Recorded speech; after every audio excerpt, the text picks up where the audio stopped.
pleasure so that you actually love your life. Now, enjoy today's conversation and reveal yourself to yourself so that you can reveal yourself to those you love. Hello, good morning, and welcome to What People Miss. Today, I am so excited to share on the beauty of equity versus equality. So, what's the difference, right? What are you missing about equity or equality? This is something that came to me because I was recently in an event this past weekend, and we were talking about freeing women from poverty, women and girls specifically from poverty. And so, in the SDGs that were cited, one of the words kind of struck me, and it was reduce inequalities. And I was thinking, inequalities. So, why are we aiming to reduce inequality instead of reducing equity, right? Or aiming for equity? And so I thought, while we're talking about the beauty of things in the month of April, why not talk about the beauty of equity versus equality? You see, in general, I find that we can either complain about things in life or we can look for the benefits of those things, right? And so the benefit of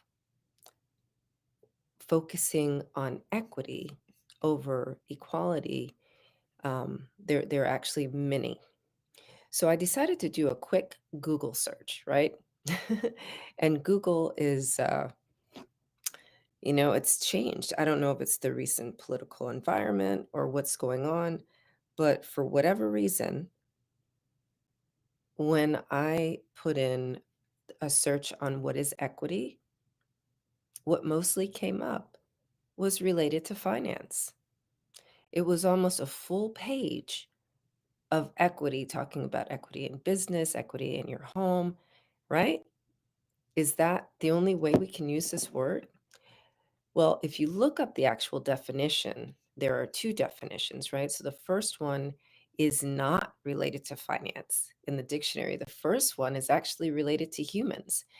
And it states that its focus is on fairness and justice. Now, in my Google search, I'm going to go back to, let's see, what did I find? Right. So I found the National Association of Colleges and Employers. And on their website, it says the term equity refers to fairness and justice, right? Like we found in the dictionary, and is distinguished from equality, whereas equality means providing the same to all, right? Equity means recognizing that we do not all start from the same place and must acknowledge and make adjustments to imbalances. The process is ongoing, requiring us to identify and overcome intentional and unintentional barriers arising from bias or systemic structures. So, that is super important to recognize, right? If we recognize that we don't all start at the same place and that intrinsically means that there are imbalances that we need to be aware of. Some of the imbalances could be intentional, right? Like systemic racism, systemic injustice. Some of the imbalances could be unintentional, like if you are, let's say, in a work environment or even in a personal relationship where you don't realize what you don't realize, right? Until you have a conversation with a person. And so your intention, right, in a personal relationship is not to keep something away from someone or to make them suffer, but it just could be that you're just not aware of their requirements. So This is when it can be unintentional. In my talk that I gave about freedom from poverty, I focused on equity, right? Global solidarity for equity.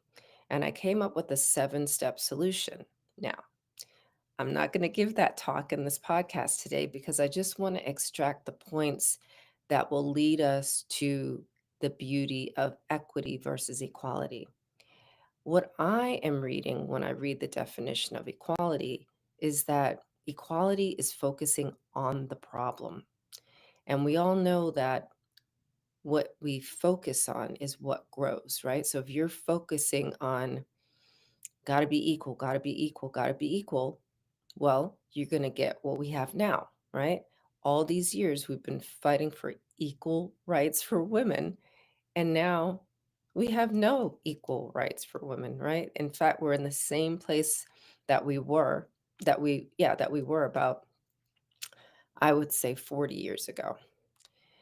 And so if we focus on equity, right, that allows us to focus on the human, on the individual human. And I am going to pull out 4 talking points today so we can see the best ways to do that. So I'm going to start with cultural transformation. Our culture, and I don't mean just the American culture, I mean globally. Look at our culture, look at our economic culture, look at the way we perceive women, right? And it's not just men that are perceiving women this way. Sadly, it's also women perceiving women this way. So, my invitation with cultural transformation is change the way you talk about yourself if you're a woman, change the way, um, change what you allow in your inputs. The more you listen, hear, and read things that are demeaning to women, misogynistic or misogynoir, which is specific to Black women, then you're going to unintentionally aim for inequity. Along with cultural transformation, right? The call to action here really is to decolonize your mind as a human. And you may not think that your mind is colonized, but if you're looking at me and thinking, oh, she's got dreadlocks, your mind is colonized. I have a natural hairstyle. These are locks, but dreadlocks is a colonized term. That is not what indigenous people called this hairstyle. Okay. So, this is a very simple example of how you may have a colonized worldview. In cultural transformation, the last part of that is calling in male allyship, right? So, once you get your mind right, then you can call in the other gender to be part of the solution. So let's start with cultural transformation and change the way we think about ourselves and about each other as humans. My second point is shift what we consider high value paid work or high valued work, right? We have been taught to believe that in order to make lots of money or be paid well in a salary, we have to go to a university and get a bachelor's degree and a master's degree and a PhD or be a doctor, right? Or be a lawyer or something like this. And those are the only high value jobs. And I just want you to think about this for a minute. In order for you to go to work, someone has to watch your children if you choose to have children. And would you want someone who you do not value and who you do not pay well to watch your child? Do you not want the best for your child? What about the person who cleans your house? You don't want them to steal from you, but if you don't pay them a lot of money, that keeps them poor, and they're looking around at your house and all your wealth, that causes, not saying that poor people or people in those positions are thieves. The point is you're creating imbalance, right? So if you did not create imbalance and you valued the people that are taking care of your children, taking care of your house, cooking your food, driving you to work or driving you to wherever, as much as you value your own education and what you're doing, guess what? There's no imbalance. And you pay them well and you value them for their skill set and their level of expertise. It does take expertise. I'm here to tell you, I am a mother of 6 children who I have homeschooled, home educated, cooked for, cleaned for, all kinds of things, right? And it is high value, high quality stuff. I use those tools that I gained in these 20 plus years to do what I'm doing, right? That's how I wrote 8 books and counting. I'm actually writing another book this year. That's how I've won 2 awards for podcasts that I've had over the past 10 years. And that's how I have gotten certifications and practice as a way of life and a way of being all the things that I share on my podcast and all my content and the people that I coach. So it is high quality and it is high value. And I'm going to cite the only person that I'm aware of that actually pays her domestic staff well, Beyonce, right? Everyone loves the way she handles her money. Part of the way she handles her money is she brings balance in her life by paying her domestic staff very well. To my understanding, it's probably been about 5 or 6 years ago now, but I understand that she pays her nanny, right, $100,000 a year. She pays all her domestic staff. They all get 6 figures. What if everyone did that, right?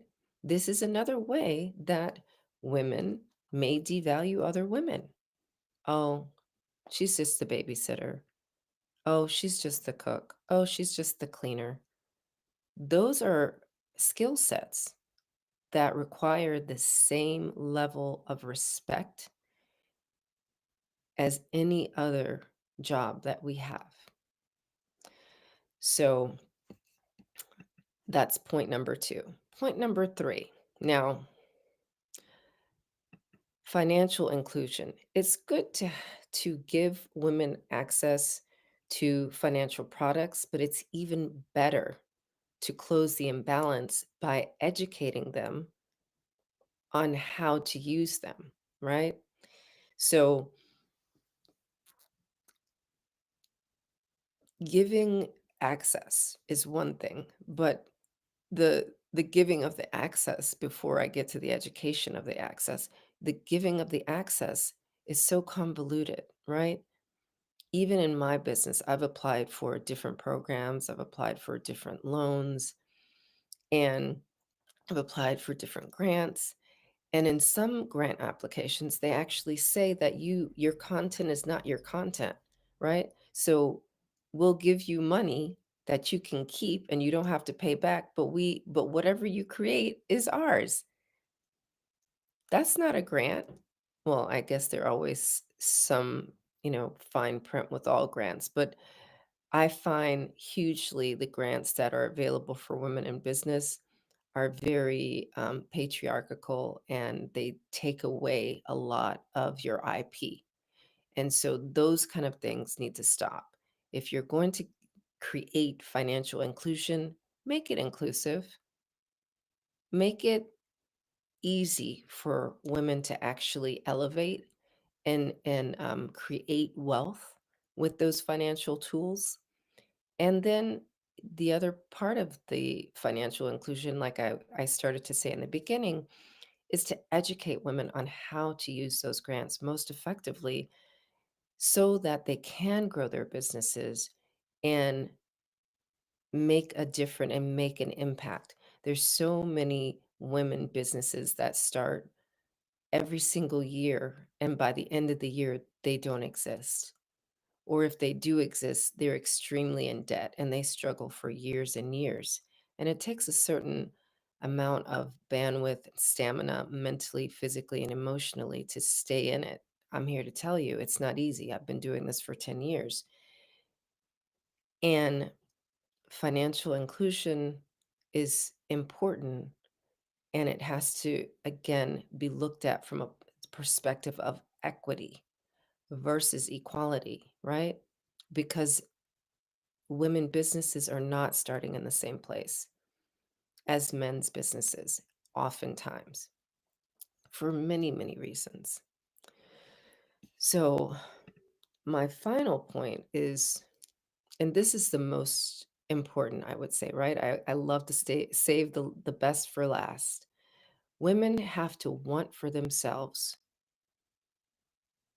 what they want for others, right? You have to have that inner empowerment and embodiment.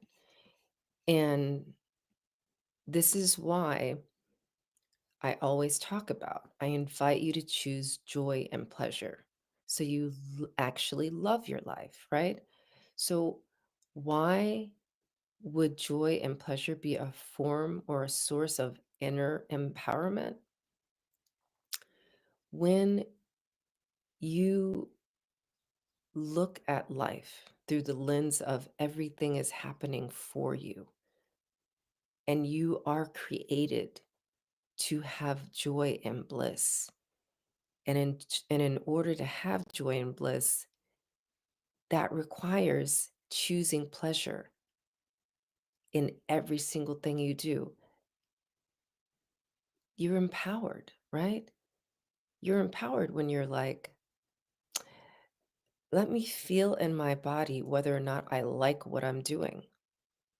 And if your body says no, right, then just don't do that thing. Quel horreur. I know that's a crazy thought, right? Because we have to do whatever we're told to do. We have to do what's expected and accepted. Mm, I question that.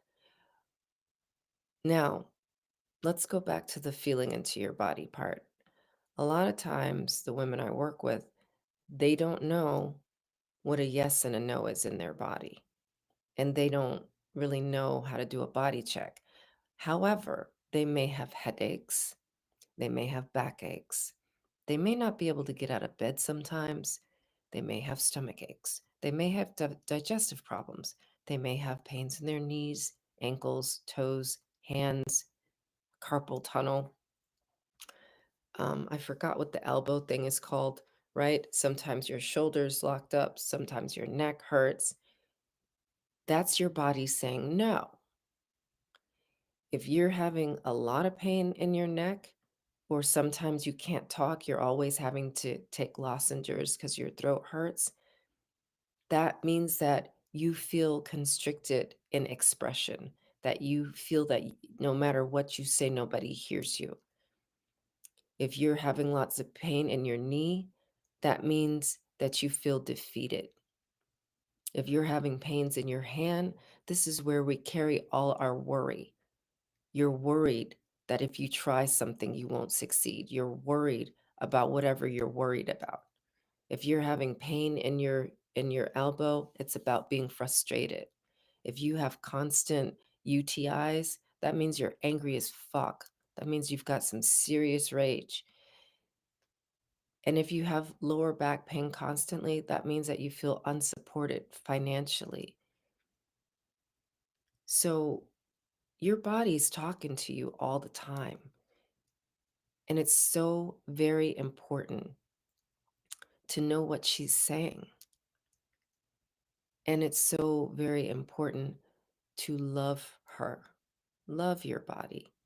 That is the best form of empowerment. So when I talk about when I talk about choosing joy and pleasure, pause for the cause of you and question, why does my back hurt all the time? Why can I never, no matter what season it is, and even though I don't have allergies, why is my voice always scratchy? Why do I have to take lozenges year round? Why can't I sleep at night? Why do my hands hurt? Why do my hips hurt?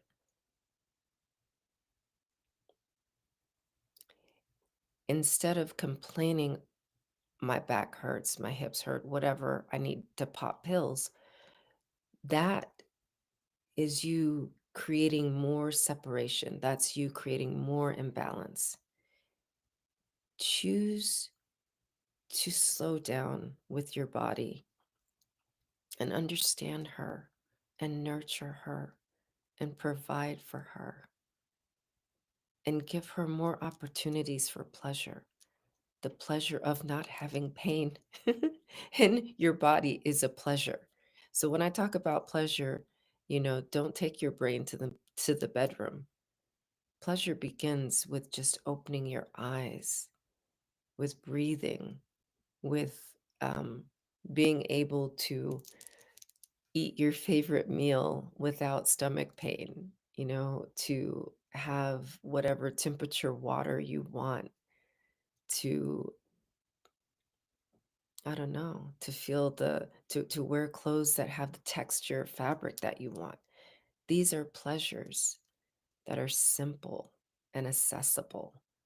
And if you allow yourself to live in a world of pleasure in your body,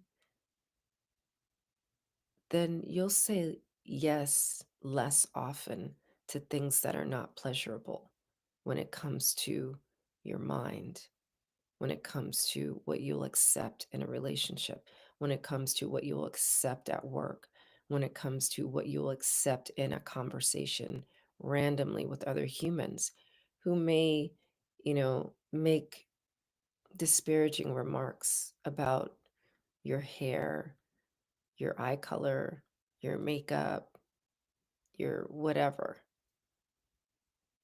It's okay to say no. It's okay to be a stand for yourself because you are the balance. When you have sustainable practices of self nurturing, you are equity walking. You are fairness and justice. You are a stand for yourself. Acknowledge if you have rage or pools of sadness, that that is an extreme imbalance. And to bring that back in focus, right?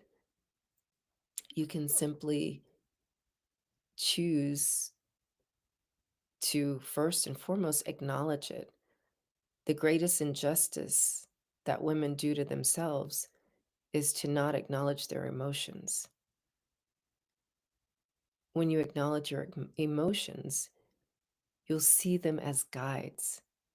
They guide you to what is right or what is wrong. Your emotions exist to guide you to justice. Your emotions exist to guide you to fairness. They're not your enemy. We've been colonized to believe that emotions keep you down, that they keep you hysterical, that they keep you unprofessional. But some of the greatest, wisest scholars in the world were women who used their emotions for the intent, the purpose they were intended, which is as a guide. So the beauty of equity versus equality begins within. The inner empowerment of each woman is recognizing that she is balance, that she is justice, that she is fairness. She's not some wild, untamable creation that throws the world off balance. She is the pillar of society. She is the backbone of society. And that's what people miss. So I invite you to look at your world differently today as you consider the beauty of equity versus equality. Equity focuses on the solution, equality focuses on the problem. If you want to put an end to having problems in your world, aim for equity. If you're okay with having problems, continue to aim for equality. I love to have these conversations about what people miss because there are so many subtle things that exist in everyday life that we create barriers to because we're so busy focusing on what's expected and accepted. And all we really need to do is focus on what we actually require, what gives us joy, what gives us pleasure. And in doing that, you can focus on revealing yourself to yourself so that you can reveal yourself to those you love. So experiment with equity today with yourself, your children, your spouse, your team, your coworkers, and see if you can find the humanity in the other humans in your life. So, next week, I'll continue on the theme of beauty and speaking on or discussing beauty, the beauty of menopause with Dr. Nima Moore. And as I always say, reveal yourself to yourself so that you can reveal yourself to those you love. And until next week, choose joy and always pleasure.